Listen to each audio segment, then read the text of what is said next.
Welcome back this evening. It's quiet again, that soft stretch of night where the world feels suspended, as if everything has paused just long enough to breathe. You've made it through the day, and now there's nowhere you need to go. The noise fades, the air settles, and what's left is calm.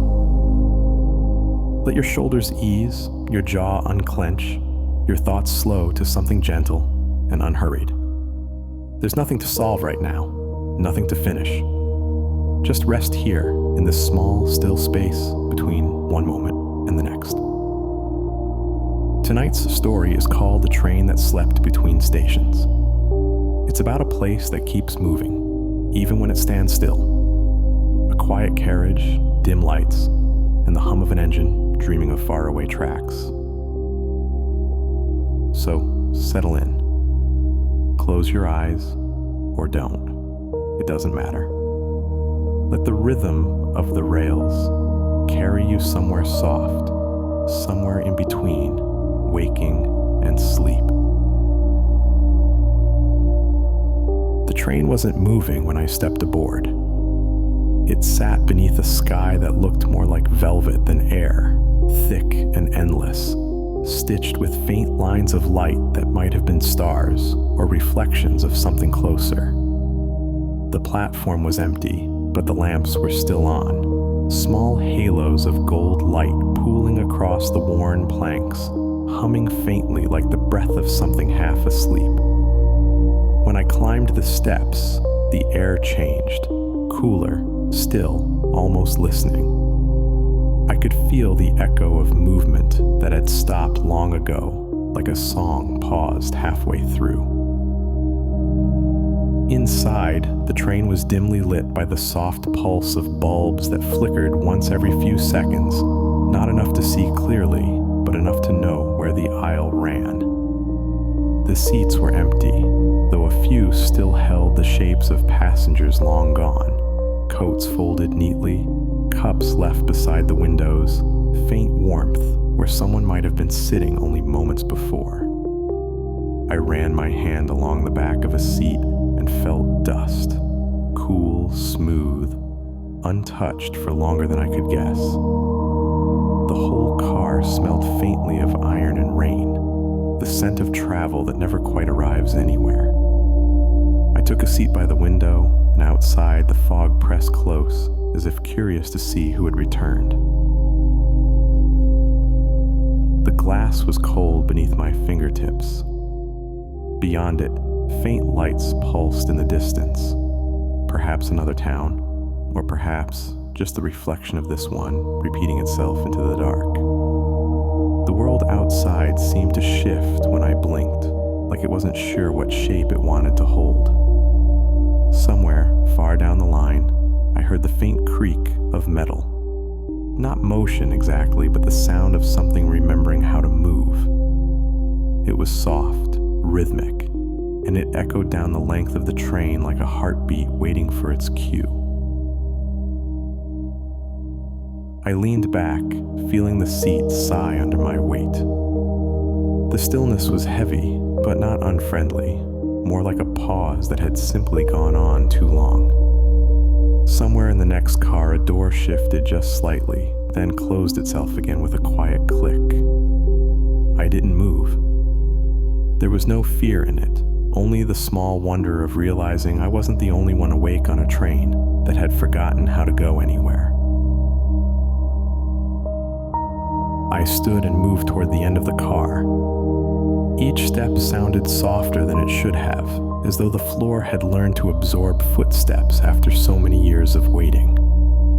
The metal handrails were smooth and faintly warm, carrying a small vibration I hadn't noticed before. It wasn't motion exactly, just a slow rhythm, steady and low, like the quiet breath of the train itself. The sound followed me as I walked, threading through the silence like a faint melody that only half remembered its tune. The next car was darker. The lights here flickered less often, and the air smelled faintly of smoke and oil, like a place caught halfway between running and resting. A few of the seats were turned sideways, facing each other across small wooden tables, each one with something left behind: an open book, a hat, a silver spoon catching what little light remained. None of it felt abandoned, only paused. The pages of the book shifted slightly when I passed, stirred by the air that followed me down the aisle. I thought I heard the faint scrape of writing, though there was no pen to be seen. Outside, the fog pressed closer against the windows. I could just make out shapes moving within it, tall posts perhaps, or the shadows of trees that had grown up around the tracks. At times it looked like the fog itself was flowing, slow and certain, as if tracing invisible rails of its own. I pressed my palm to the glass again, and for a moment I could swear I felt the faintest tremor beneath it, the ghost of motion, gentle and unreal. Far ahead, something chimed, a hollow metallic note that echoed down the cars and faded before it reached me. It might have been a signal, or it might have been the train dreaming about one. I smiled without knowing why. In that still air, surrounded by quiet things that seemed almost alive, the world felt balanced, as though it had found the perfect point between leaving and arriving. The train gave a low groan somewhere beneath me, a sound so deep it seemed to come from the rails themselves. It wasn't movement, not yet, but something closer to remembering what movement felt like. The floor trembled just slightly, enough to ripple the reflections in the window beside me. Outside, the fog responded with slow swirls of its own, reshaping itself around the still cars like breath over glass. It was as if the entire world had exhaled and then forgotten what to do next. I walked toward the front of the train, hand gliding over the cool metal of the seats as I passed. There was a rhythm to the air, faint and constant, a hum that felt too deliberate to be random. When I reached the doorway to the next car, the handle resisted at first, then gave with a soft, metallic sigh. The sound echoed through the hollow space like a whisper shared between walls. Beyond it, the corridor narrowed, the light growing warmer, more golden than before. Something had changed. The car beyond was unlike the others. The seats were arranged in pairs, each one facing the opposite window as though built for watching the dark go by. But the windows didn't show the fog anymore. Instead, faint streaks of color drifted past, not fast enough to be motion, but not still enough to be reflection. Blues melted into greens, then into deep rust and violet, each hue folding into the next like the slow turning of a thought. The sound of the train deepened, the hum growing steady, almost musical. I couldn't tell if we were moving or if the world outside had simply decided to glide around us. I sat again, this time near the center of the car. The cushions sank beneath me, releasing the faint scent of dust and old fabric warmed by years of travel. In the seat across the aisle, a small pocket watch lay open, its face cracked, hands still ticking despite the glass being splintered. The second hand moved unevenly, skipping once every few beats before catching up again. I watched it for a long while, hypnotized by the way time seemed to wobble inside such a tiny frame. Each tick echoed faintly through the car, joined by the rhythmic sigh of the air vents above. It felt like the sound of breathing. Not mine, not anyone's, just something belonging to the place itself. Outside, the color had faded again, replaced by the soft blur of what might have been fields or hills or nothing at all. There was no horizon, only the suggestion of movement, steady, patient, endless. I rested my hand against the window and could feel a faint warmth pulsing beneath it, like touching the heartbeat of the train. It wasn't racing or strong, only steady, deliberate, the rhythm of something that had all the time in the world. I thought of the people who might have sat here before me, all the lives that passed through this quiet in-between. Maybe they'd been on their way somewhere, or maybe, like me, they'd simply wanted to rest for a while between the moments that asked too much of them.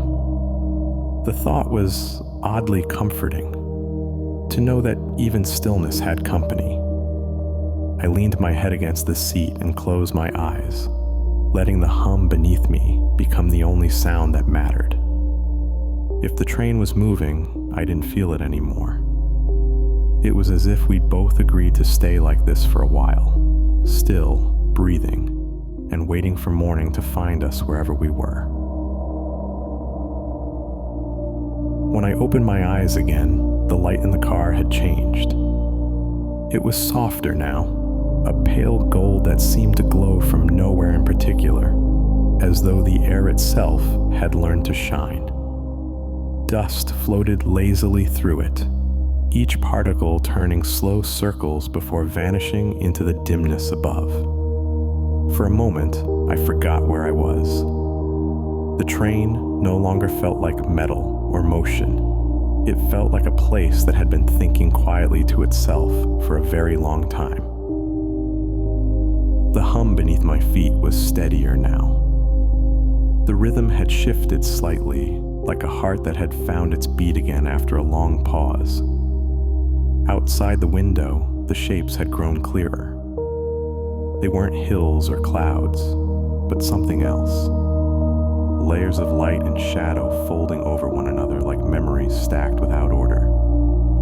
Every so often I could make out the faint curve of a bridge or the outline of water, but they disappeared before I could focus on them. It felt as though the train was passing through everything it had ever seen, replaying its own history quietly in the dark. I stood again and began to walk. The corridor ahead shimmered faintly, the metal walls reflecting light in ripples instead of straight lines. When I passed from one car to the next, the sound changed, not louder but deeper, the kind of resonance that settles in the chest rather than the ears. It reminded me of being underwater, where the world sounds round and slow, and distance feels both close and far at once. My footsteps barely registered, each one swallowed by the hum as if the train preferred quiet company. I reached what must have been the dining car, though no meals had been served there for a long time. The tables were still set, covered in pale linen that shimmered faintly under the low lights. Silverware rested neatly in place, cups turned upright, and every chair tucked in as if expecting guests who'd simply stepped away for a while. In one corner, a small radio sat silent, its dial frozen halfway between stations. I touched the knob and thought I felt a pulse of warmth, a flicker of sound just beneath hearing. Not words, not music, but something like the echo of both. The train shifted slightly. The plates rattled softly, and the light above trembled for a moment before steadying again. It felt like we had moved an inch, no more, yet somehow that inch carried the weight of a mile. Outside, the landscape began to change again, slowly taking on the look of a place I almost remembered. Faint outlines of buildings drifted by, glowing faintly in the mist, their windows lit with a soft amber glow. It looked like a town waiting for morning that would never quite arrive. I pressed my forehead to the glass, watching the world glide past at the speed of thought. The train's reflection shimmered in the windows opposite, doubling itself into endless versions stretching both forward and back. It felt like we were crossing time rather than distance, as if the tracks themselves had forgotten which direction they belonged to. For a while, I imagined that every car carried a different version of this same night, each one moving slightly out of sync with the others. And maybe, somewhere, another me was sitting quietly, watching the same scene unfold, wondering the same quiet questions about how it all began. The hum softened again, almost like a sigh. The windows dimmed, and the golden light faded to blue. I returned to my seat and let the rhythm settle around me. It no longer mattered if the train was moving or if the world was simply rearranging itself to keep me company. Either way, it felt as though we were both going somewhere gentle, slow, familiar, and kind. The train was quieter now. The hum beneath my feet had grown softer, slower, as if the rails themselves were starting to tire. Each vibration rolled through the metal like the echo of a thought, steady but fading at the edges. The windows had turned nearly black, showing only faint streaks of reflected light from inside the car. It was hard to tell if we were moving at all. Somewhere ahead, a bell chimed once, a single clear note that carried through the stillness like a memory you didn't expect to come back. The sound hung there, suspended in the air, then faded before I could tell where it had come from. For a long moment, nothing followed it. And then, faintly, I began to feel a rhythm beneath me again, not the hum of the engine, but something older, slower, and human. The pattern was like breathing or footsteps heard through walls. I rose and walked toward the next car. The doors between them were heavier now, reluctant to open, as though they had grown used to keeping things where they belonged. When I finally stepped through, I found myself in a narrow compartment lined with small windows on both sides. The air was warmer here, touched with the faint scent of smoke and something sweet, perhaps flowers, or the ghost of perfume left behind long ago. A few seats were still turned toward each other, and on one of them sat a folded jacket, neat and deliberate, the fabric worn thin along the edges. It felt like someone had just left it there, meaning to return. I sat across from it, the quiet stretching between us like conversation that didn't need words. Outside, faint shapes appeared again, lanterns perhaps, or reflections of light caught in fog. Every now and then the glass trembled with the sound of wind, and I could almost imagine the world moving past at a pace too slow to notice. I reached out and brushed a bit of dust from the jacket's sleeve. Beneath my fingers, the fabric felt warm. Not alive, but close. And for a moment, I felt a quiet weight of presence, as if the train had decided to show me that not all things that wait are empty. The bell chimed again, softer this time, and the air shifted. Light crept in from somewhere unseen, pale and diffused, turning the floorboards silver. The walls seemed to shimmer slightly, like heat above a summer road. I closed my eyes, and for a moment, I could hear the sound of wind rushing past, gentle, rhythmic, and steady. When I opened them again, nothing had changed, and yet everything felt lighter, as though the train had crossed some invisible threshold. I leaned back into the seat and let my eyes wander over the soft shapes of the compartment. It occurred to me that maybe this train had no true destination. Maybe it was meant only for moments like this, for pausing between places, for resting between thoughts. The hum beneath me settled again into its steady rhythm, the same as before but quieter, more certain. It was no longer a machine or a memory. It was something else entirely. Something that simply wanted to keep carrying those who needed a little more time before they arrived.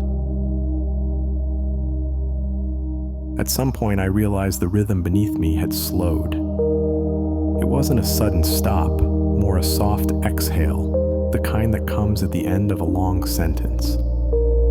The hum faded into stillness, leaving only the quiet crackle of metal cooling and the faint ticking of that old pocket watch somewhere behind me.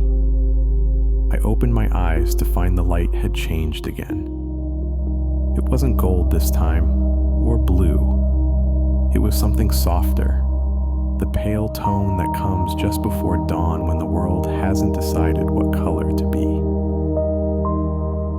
Outside the window, the fog had thinned into drifting ribbons, showing flashes of open field beyond the tracks. The grass moved in slow waves, catching what little light there was, and somewhere far off, I thought I saw the shape of another station. No signs, no people, only the faint suggestion of a platform and a single lamp burning low. The glow from it flickered faintly, like it had been waiting all night just to prove it still could. The sight filled me with a quiet kind of peace, the way an ending can sometimes feel like a beginning that chose to rest instead. The air inside the car was warmer now, touched by something living. A pulse I could almost hear if I held my breath long enough. I stood and walked toward the front, my footsteps gentle, careful not to disturb whatever moment this was. The floor vibrated faintly under my heels, not from movement but memory, like the rails themselves were remembering all the places they used to go. When I reached the end of the car, the final door stood open. Mist drifted through it in soft curls, bringing with it the smell of wet earth and morning dew. It was the kind of scent that makes you want to stand still just a little longer before stepping out into the day. I paused there, one hand on the door frame, the other at my side. The air outside was cool and gentle, neither inviting nor refusing. It simply waited. I looked back once at the empty car, the faint shimmer of dust floating through the thin light. Every sound, every silence seemed to settle perfectly into place. For the first time since I boarded, the train felt entirely at peace. I stepped down onto the platform, or something like it. The boards beneath my feet, solid but unfamiliar. The mist wrapped around my ankles, soft as cloth, curling and uncurling in rhythm with my breath. I didn't know where I was, but it didn't matter. The rails stretched out behind me in both directions, gleaming faintly in the half-light. The train stood silent, waiting, as though it knew I'd come back someday, when the night felt long enough again to need a place like this. I took one last look before turning away. The light from the distant lamp shimmered in the fog, dim but steady. It felt like a promise, though not one I needed to understand.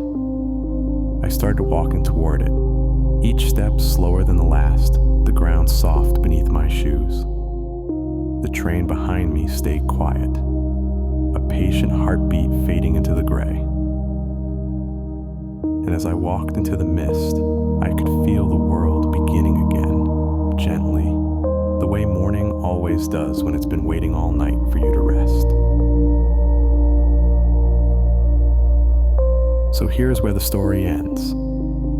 As you drift in quiet rest, let the train carry on without you. Its hum fades, its windows dim, and the world folds softly back into night. You've reached the space between places, where motion becomes stillness, and stillness becomes sleep. Let the sound of the rails echo somewhere deep in your dreams. There's no need to return, no need to move, only to rest, quietly, as the night holds steady outside. Sleep well, traveler, and may the train find you again when the stars are kind and the night is long.